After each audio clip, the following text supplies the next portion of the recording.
नमस्कार, मैं हूं आपकी दोस्त MS आडर और मैं लेकर आई हूं आप सभी के लिए आज चैप्टर नंबर 23। सौम्या और हिमांग सुनैना के पास दौड़े। उनकी सांसें बहुत तेज़ चल रही थी। इतनी देर में डॉक्टर प्रत्युष वहाँ से न जाने कहाँ गायब हो गया। हिमांग, मैंने तुम्हें बचा लिया, उसने कहा और उसकी आंखें थोड़ी देर के लिए बंद हो गई। वह सदमे की वजह से बेहोश हो गई थी। वहीं सौम्या की आंखों में आंसू थे। वो ये सब मेरी वजह से हुआ है। हिमांग ने उसे गले से लगाया और कहा, नहीं सौम्या, ये लालच की वजह से हुआ है। तुम मेरी ज़िंदगी हो, जस्ट रिलैक्स, ओके। तहखाने से बाहर निकलते ही कृति और बाकी सब लोग दौड़ कर आए। हिमांग ने गहना कृति को थमाया और कहा, ये तुम्हारे परिवार का है, इसे संभालो। कृति ने आंसुओं के साथ कहा, हम सब इस रात को हम कभी नहीं भूल पाएंगे। कृति और सौम्या ने सुनैना का इलाज किया। फिर होश में आने के बाद सुनैना ने कहा, मुझे कुछ भी नहीं समझ आ रहा था। मैं डॉक्टर प्रत्युष जैसे गंदे आदमी को सही इंसान समझ बैठी। मैंने अतीत में उस पर भरोसा किया। आप सब कुछ प्लीज़ माफ़ कर दो। I am sorry Himang. सब चुपचाप अपने अपने कमरे में चले गए। रात को सौम्या और हिमांग एक दूसरे की बाहों में थे। सौम्या ने कहा, हिमांग, अब कोई साजिश हमें अलग नहीं कर सकती, आई स्वेयर। हिमांग ने उसके होठों को अपने करीब लाते हुए कहा, सौम्या, तुम मेरे लिए वो रोशनी हो जो हर अंधेरे को मिटा देती है। I am just proud of our genuine love. उसकी सांसें उन दोनों की सांसें एक दूसरे में मिल रही थी।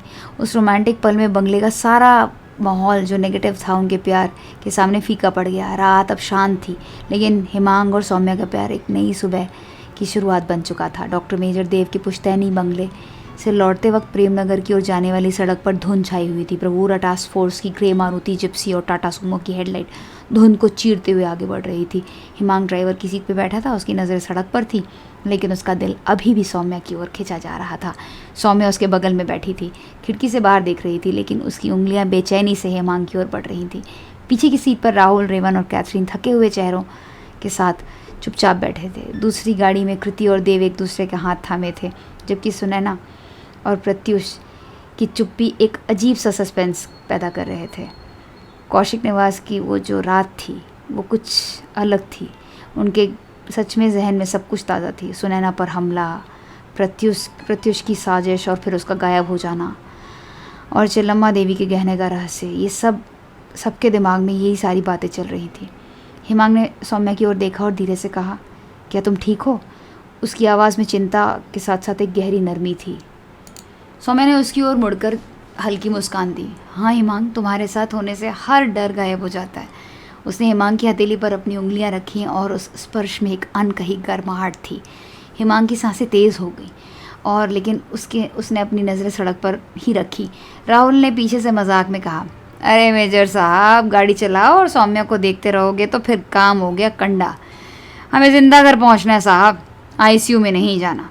सौम्या का चेहरा शर्म से लाल हो गया और हिमांग ने हल्के से मुस्कुराते हुए कहा, चिंता मत कर राहुल, मैं अपनी जिम्मेदारी अच्छे से निभाता हूँ। तुझे सही टाइम पे सही जगह पहुँचा दूँगा।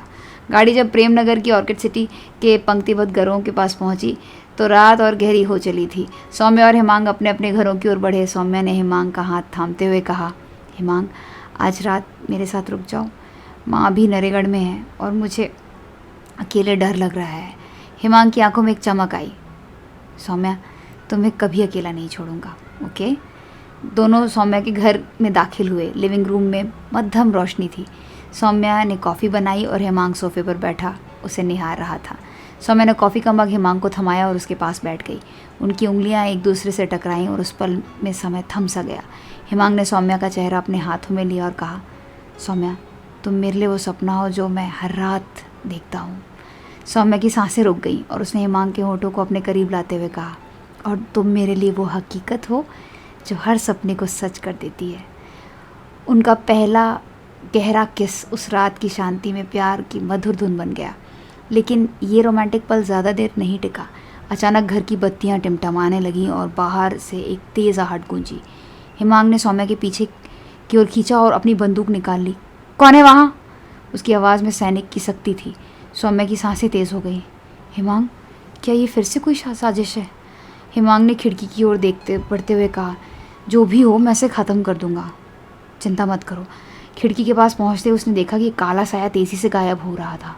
हिमांग ने दरवाज़ा खोला, बाहर निकला, लेकिन साया धुंध में खो चुका था। सौम्या उसके पीछे आई और उसका हाथ थाम लिया। हिमांग, वापस आ जाओ, मुझे तुम्हारी बहुत ज़्यादा टेंशन हो रही है। हिमांग ने उसे गले से लगाया और कहा, सौम्या, मैं तुम्हें कुछ नहीं होने दूंगा, तो मत घबराओ यार। उधर दूसरी ओर राहुल और रेवन अपने हॉस्टल पहुंच चुके थे। राहुल ने रेवन से कहा, कुछ ठीक नहीं लग रहा है यार, कौशिक निवास की घटना के बाद भी कोई हमारा पीछा कर रहा है, बिलीव मी, पता नहीं मेरा सिक्स सेंस कह रहा है। रेवन ने गंभीर स्वर में कहा, हिमांग को बताना होगा, ये कोई मामूली बात नहीं है। हाँ, तभी उनके कमरे की खिड़की पर एक कागज़ का टुकड़ा आया। रेवन ने उसे उठाया, पढ़ा, सच अभी बाकी है। दोनों एक दूसरे को देखकर सन्न रह गए। राहुल ने कहा, ये क्या नया खेल शुरू हो गया यार। क्लासिक कोरालिक हॉस्पिटल में कैथरीन और आयुष अपनी नाइट शिफ्ट में थे। कैथरीन अभी भी कौशिक निवास की घटनाओं से परेशान थी। उसने आयुष से कहा, मुझे लगता है कि डॉक्टर प्रत्युष की साजिश में कोई और भी शामिल था। आयुष ने ठंडे लहजे में कहा, कैथरीन वो फिर से बच गया है, पुरानी बातों को भूल जाओ यार, छोड़ो। लेकिन कैथरीन की आंखों में शक था। तभी अस्पताल के कॉरिडोर में एक मरीज का स्ट्रेचर अचानक गायब हो गया। कैथरीन दौड़कर गई, लेकिन वहाँ कोई नहीं था। उसका दिल तेज़ी से धड़कने लगा। डॉक्टर आयुष, यहाँ कुछ गड़बड़ है। इसी बीच कृति और देव अपने घर पहुँचे। कृति ने देव से कहा, देव मुझे डर है कि चेल्लम्मा देवी का गहना अभी भी हमारे लिए मुसीबत बन सकता है। देव ने उसे गले से लगाते हुए कहा, कृति हम सब मिलकर इसका सामना करेंगे। लेकिन तभी उनके घर की घंटी बजी। देव ने दरवाज़ा खोला, लेकिन बाहर कोई नहीं था। सिर्फ एक पुराना लिफाफा पड़ा था जिस पर लिखा था, गहना वापस लौटेगा। कृति की सांसें थम गईं। देव ये क्या है? इसी के साथ इस रोमांटिक नॉवल का ये वाला चैप्टर यहीं पे कंप्लीट होता है। मिलते हैं बहुत जल्द, जिसमें मैं आप सबको अगले चैप्टर की कहानी सुनाऊंगी और पता चलेगा कि आखिर ये सब क्या हो रहा है, कौन है वो साया और क्यों सब चेल्लम्मा देवी के उस गहने के पीछे पड़े हुए हैं।